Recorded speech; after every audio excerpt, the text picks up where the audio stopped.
जय श्री हरि। वैशाख मास महात्म अध्याय 9वां। इस अध्याय में हम पढ़ेंगे भगवान विष्णु के स्वरूप का विवेचन, प्राण की श्रेष्ठता, जीवों के विभिन्न स्वभावों और कर्मों का कारण तथा भागवत धर्म। तो शुरू करते हैं। वैशाख मास महात्म अध्याय 9। व्याध ने पूछा, ब्राह्मण, आपने पहले कहा था कि भगवान विष्णु की प्रीति के लिए कल्याणकारी भागवत धर्मों का और उनमें भी वैशाख मास में कर्तव्य रूप से बताए हुए नियमों का विशेष रूप से पालन करना चाहिए। वे भगवान विष्णु कैसे हैं, उनका क्या लक्षण है, उनकी सत्ता में क्या प्रमाण है तथा वे सर्वव्यापी भगवान किनके द्वारा जानने योग्य है। वैष्णव धर्म कैसे है और किससे भगवान श्री हरि प्रसन्न होते हैं। महात्मे, मैं आपका किंकर हूँ, मुझे ये सब बताइए। व्याध के इस प्रकार पूछने पर शंख ने रोग शोक से रहित संपूर्ण जगत के स्वामी भगवान स्वामी नारायण को प्रणाम करके कहा, व्याध, भगवान विष्णु का स्वरूप कैसा है यह है सुनो। भगवान समस्त शक्तियों के आश्रय, संपूर्ण गुणों की निधि तथा सबके ईश्वर बताए गए हैं। वे निर्गुण, निष्कल तथा अनंत हैं। सत्य, चित्त और आनंद यही उनका स्वरूप है। यह जो अखिल चराचर जगत है अपने अधीश्वर और आश्रय के लिए साथ नियत रूप से जिसके वश में स्थित है, जिससे इसकी उत्पत्ति, पालन, संहार, पुनरावृत्ति और नियमन आदि होते हैं, प्रकाश, बंधन, मोक्ष और जीविका, इन सब की प्रवृत्ति जहाँ से होती है वे ही ब्रह्मा नाम से प्रसिद्ध भगवान विष्णु हैं। वे ही विद्वानों के समान सर्वव्यापी परमेश्वर है। ज्ञानी पुरुषों ने उन्हीं को साक्षात परम ब्रह्मा कहा है। वेद, शास्त्र, स्मृति, पुराण, इतिहास, पांचरात्र और महाभारत सब विष्णु स्वरूप है, विष्णु के ही प्रतिपादक हैं। इन्हीं के द्वारा महाविष्णु जानने योग्य हैं। वेद सनातन देव भगवान नारायण को कई इंद्रियों से, अनुमान से और तर्क से भी नहीं जाना जा सकता। उन्हीं के दिव्य जन्म, कर्म तथा गुणों को अपनी बुद्धि के अनुसार जानकर उनके अधीन रहने वाले जीव समूह सदा मुक्त होते हैं। यह संपूर्ण जगत प्राण से उत्पन्न हुआ है, प्राण स्वरूप है, प्राण रूपी सूत्र में पिरोया हुआ है, प्राण से ही चेष्टा करता है। सबका आधारभूत यह सूत्रात्मा प्राण ही विष्णु है, ऐसा विद्वान पुरुष कहते हैं।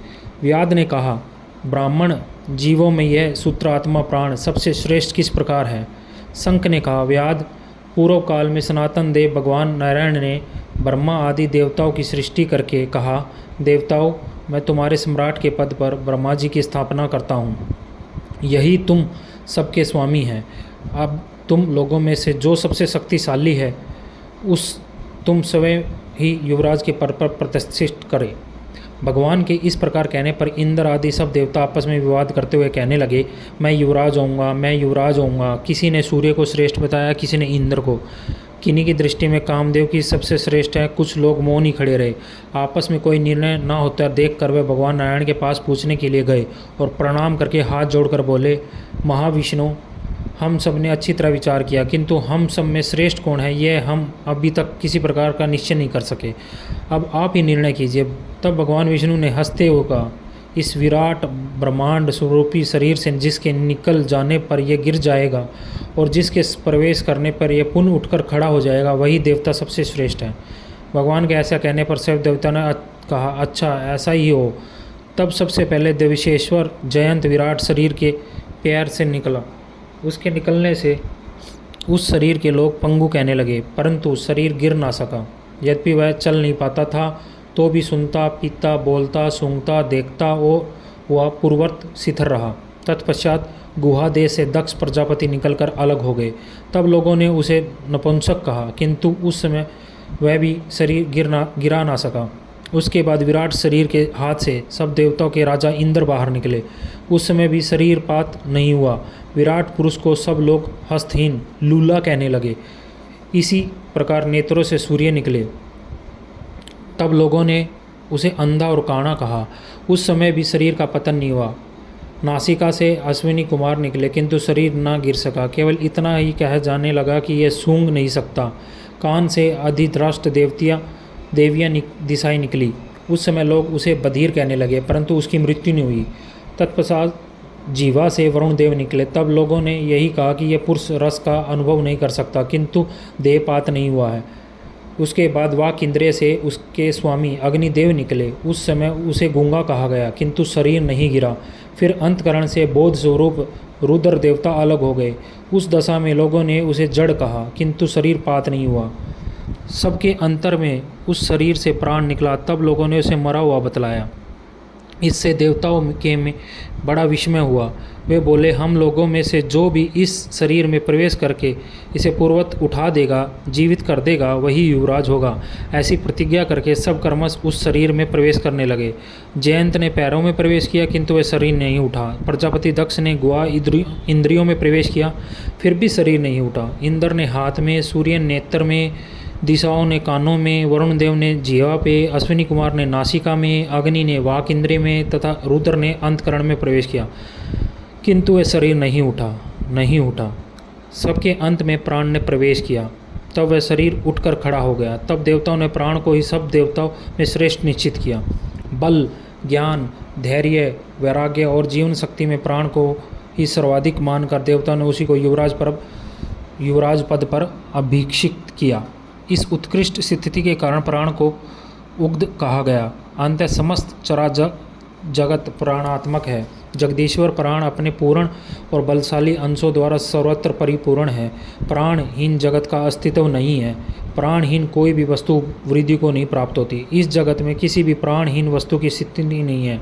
इसी कारण प्राण सभी जीवों में श्रेष्ठ, सबका अंतरात्मा और सर्वाधिक बलशाली युद्ध हुआ। इसलिए प्राण पोषक प्राण को ही सर्वश्रेष्ठ कहते हैं। प्राण सर्व देवात्मक है, सब देवता प्राण में है। वह भगवान वासुदेव का अनुगामी और सदा उन्हीं में स्थित है। मनीषी पुरुष प्राण को महाविष्णु का बल बतलाते हैं। महाविष्णु के महात्म्य और लक्षण को इस प्रकार जानकर मनुष्य पूर्वबंधन का अनुसरण करने वाले अज्ञान में लिंग को उसी प्रकार त्याग देता है, जैसे सर्प पुराणी केचुअली को लिंग देह का त्याग करके वह परम पुरुष अनामय भगवान नारायण को प्राप्त होता है। शंख मुनि की कही हुई बात सुनकर व्याध ने पूछा, ब्राह्मण, यह प्राण जब इतना महान, प्रभावशाली और संपूर्ण जगत का गुरु एवं ईश्वर है, तब लोक में इसकी महिमा क्यों प्रसिद्ध नहीं है? शंख ने कहा, पहले की बात है, प्राण अश्वमेध यज्ञों द्वारा अनामय भगवान नारायण का यजन करने के लिए गंगा के तट पर प्रसन्नतापूर्वक गया। अनेक मुनिगणों के साथ उसने फलों के द्वारा पृथ्वी का शोधन किया। उस समय वह समाधि में स्थित हुए महात्मा कणव बाम्बी की मिट्टी में छिपे हुए बैठे थे। हल जोतने पर बाम्बी गिर जाने से वह बाहर निकल आए और क्रोधपूर्वक देखकर सामने खड़े हुए महाप्रभु प्राण को शाप देते हुए बोले, देवशेश्वर, आज से लेकर आपकी महिमा तीनों लोकों में, विशेषतः भूलोक में प्रसिद्ध नहीं होगी। हाँ, आपके अवतार तीनों लोकों में विख्यात होंगे। व्याध, तभी से संसार में महाप्रभु प्राण की महिमा प्रसिद्ध नहीं हुई। भूलोक में तो उसकी ख्याति विशेष रूप से नहीं है। व्याध ने पूछा, महात्मे, भगवान विष्णु के रचे हुए करोड़ों और शास्त्र सनातन जीवा नाना मार्ग पर चलने और भिन्न भिन्न कर्म करने वाले क्यों दिखाई देते हैं? इन सब का एक स्वभाव क्यों नहीं है? यह सब विस्तार पूर्वक बतलाइए। शंख ने कहा, रजोगुण, तमोगुण, सतवगुण के भेद से 3 प्रकार के जीव समुदाय होते हैं। उनमें राजस स्वभाव वाले जीव राजस कर्म, तमोगुणी जीव तामस कर्म, सात्विक स्वभाव वाले जीव सात्विक कर्म कहते हैं। कभी कभी संसार में इनके गुणों में विषमता भी होती है। उसी से वे ऊंच और नीच कर्म करते हुए फल के भागी होते हैं। कभी सुख, कभी दुख, कभी दोनों को ही ये मनुष्य गुणों की विषमता से प्राप्त करते हैं। प्रकृति में स्थित होने पर भी जीव इन तीनों गुणों से बनते हैं। गुण और कर्मों के अनुसार उनके कर्मों का भिन्न भिन्न फल होता है। यह जीव फिर गुणों के अनुसार ही प्रकृति को प्राप्त होते हैं। प्रकृति में स्थित हुए प्राकृतिक प्राणी गुण और कर्म से व्याप्त होकर प्राकृतिक गति को प्राप्त होते हैं। तमोगुणी जीव तामसी वृत्ति से ही जीवन निर्वाह करते हैं और सदा महान दुख में डूबे रहते हैं। उनमें दया नहीं होती, वे बड़े क्रूर होते हैं। लोक में सदा द्वेष से ही उनका जीवन चलता है। राक्षस और पिशाच आदि तमोगुणी जीव हैं जो तामसी गति को प्राप्त होते हैं। राजसी लोगों की बुद्धि मिश्रित होती है। वे पुण्य तथा पाप दोनों करते हैं। पुण्य से स्वर्ग पाते हैं और पाप से यातना भोगते हैं। इसी कारण ये मंदभागे पुरुष बार बार इस संसार में आते जाते रहते हैं। जो सात्विक स्वभाव के मनुष्य होते हैं वे धर्मशील, दयालु, श्रद्धालु, दूसरों के दोष न देखने वाले तथा सात्विक वृत्ति से जीवन निर्वाह करने वाले होते हैं। इसलिए भिन्न भिन्न कर्म करने वाले जीवों के एक दूसरे से पृथक अनेक प्रकार के भाव हैं। उनके गुण और कर्म के अनुसार महाप्रभु विष्णु अपने स्वरूप की प्राप्ति करने के लिए उनसे से कर्मों का अनुष्ठान करवाते हैं। भगवान विष्णु पूर्ण काम है, उनमें विषमता और निर्दयता आदि दोष नहीं है। वे समभाव से ही सृष्टि, पालन और संहार करते हैं। सब जीव अपने गुणों से ही कर्म फल के भागी होते हैं। जैसे माली बगीचे में लगे हुए सब वृक्षों को समान रूप से सींचता है और एक ही कुआं के जल से सभी वृक्ष पलते हैं, तथापि वे पृथक पृथक स्वभाव को प्राप्त होते हैं। बगीचा लगाने वाले में किसी प्रकार विषमता और निर्दयता का दोष नहीं होता। देवादिदेव भगवान विष्णु एक निमेष ब्रह्मा जी के एक कल्प के समान माना गया है। ब्रह्मा कल्प के अंत में देवादिदेव शिरोमणि भगवान विष्णु का उन्मेष होता है, अर्थात वे आँख खोलकर देखते हैं। जब तक निमेष रहता है तब तक प्रलय है। निमेष के अंत में भगवान अपने उदर में स्थित संपूर्ण लोकों की सृष्टि करने की इच्छा करते हैं। सृष्टि की इच्छा होने पर भगवान अपने उदर में स्थित हुए अनेक प्रकार के जीव समूह को देखते हैं। उनकी कुक्षी में रहते हुए भी संपूर्ण जीव उनके ध्यान में स्थित होते हैं, अर्थात कौन जीव कहाँ किस रूप में है, इसकी स्मृति भगवान को सदा बनी रहती है। भगवान विष्णु चतुर्व्यवहार हैं। वे उन्मेष काल के प्रथम भाग में ही चतुर्वें रूप में प्रकट हुए। व्यूगामी वासुदेव रूप स्वरूप से महात्माओं में किसी को सायुज्य साधक तत्वज्ञान, किसी को सारूप्य, किसी को समीप्य, किसी को सालुक्य प्रदान करते हैं। फिर अनिरुद्ध मूर्ति के वश में स्थित हुए संपूर्ण लोगों को वे देखते हैं, देखकर उन्हें मूर्ति के वश में दे देते हैं और सृष्टि करने का संकल्प करते हैं। भगवान श्री हरि ने पूर्ण गुण वाले वासुदेव आदि 4 व्यूहों के द्वारा कर्मश माया, जया, कीर्ति और शांति को स्वयं स्वीकार किया है।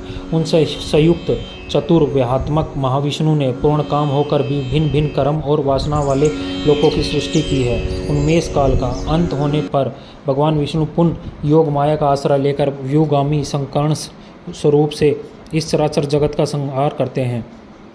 इस प्रकार महात्मा विष्णु का यह सब चिंतन करने योग्य कार्य बतलाया गया है, जो ब्रह्मा आदि योग से संपूर्ण पुरुषों के लिए भी आचित्य और द्रव्य भाव्य है। व्याध ने पूछा, मुने भागवते धर्म कौन कौन से हैं, किनके द्वारा भगवान विष्णु प्रसन्न होते हैं? शंख ने कहा, जिससे अंतकरण की शुद्धि होती है, जो साधु पुरुषों का उपकार करने वाला हो, जिसकी किसी से भी निंदा नहीं है की है, उसे तुम सात्विक सद्धर्म समझो। वेदों और स्मृतियों में बताए हुए धर्म का यदि निष्काम भाव से पालन किया जाए तथा वह लोक से विरुद्ध न हो तो उसे भी सात्विक धर्म जानना चाहिए। वर्ण और आश्रम के विभाग के अनुसार जो 4 प्रकार के धर्म हैं, वही सभी नित्य, नैमित्तिक और काम्य भेद से 3 प्रकार के माने गए हैं। वे सभी अपने अपने वर्ण और आश्रम के धर्म जब भगवान विष्णु को समर्पित किए जाते हैं तब उन्हें सात्विक धर्म जानने चाहिए। वे सात्विक धर्म ही मंगलमय भागवत धर्म है। अन्याय देवताओं की प्रीति के लिए सकाम भाव से किए जाने वाले धर्म राजस माने गए हैं। यक्ष, राक्षस, पिशाच आदि के उद्देश्य से किए जाने वाले लोक निष्ठुर हिंसात्मक निंदित कर्मों को तामस धर्म कहा गया है। जो सत्व गुण में स्थित हो, भगवान विष्णु को प्रसन्न करने वाले शुभ कारक सात्विक धर्मों का सदा निष्काम भाव से अनुष्ठान करते हैं, वे भागवत माने गए हैं। जिनका चित्त सदा भगवान विष्णु में लगा रहता है, जिनकी जीवा पर भगवान का नाम है और जिनके हृदय में भगवान के चरण विराजमान हैं, वे भागवत कहे गए हैं। जो सदाचार, प्रयाण, सबका उपकार करने वाले, सदैव ममता में रहित, वे भागवत माने गए हैं। जिनका शास्त्र में गुरु तथा सत्कर्मों में विश्वास है तथा जो सदा भगवान विष्णु के भजन में लगे रहते हैं, उन्हें भागवत कहा गया है। उन भगवत महात्माओं को जो धर्म नित्य मान्य है, जो भगवान विष्णु को प्रिय है तथा वेदों स्मृतियों में जिनका प्रतिपादन किया गया, वे ही सनातन धर्म माने गए हैं।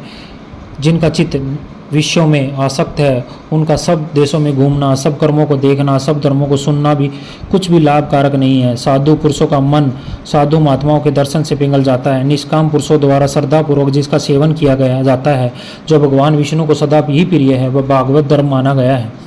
भगवत विष्णु ने क्षीर सागर में सबके हित की कामना से भगवती लक्ष्मी जी को दही से निकाले हुए मक्खन की भांति सब शास्त्रों के सारभूत वैशाख धर्म का उपदेश किया है। जो दम सहित होकर वैशाख मास के व्रत का अनुष्ठान करता है, सब पापों से रहित हो सूर्यमंडल को भेद कर भगवान विष्णु के योगी दुर्लभ परम धाम में जाता है। इस प्रकार द्विज श्रेष्ठ संघ के द्वारा भगवान विष्णु के प्रिय वैशाख मास के धर्मों का वर्णन होते समय वह 5 शाखाओं वाला वट वृक्ष तुरंत ही भूमि पर गिर पड़ा। उसके खोखले में एक विकराल अजगर रहता था। वह भी पाप योनि में शरीर को त्याग कर तत्काल दिव्य स्वरूप हो मस्तक झुकाए संघ के सामने हाथ जोड़कर खड़ा हो गया। जय जय श्री हरि। ओम नमो भगवते वासुदेवाय नमः। हमारा 9वां अध्याय वैशाख मास का यहाँ पे संपन्न होता है। भगवान विष्णु की आप पर कृपा बनी रहे।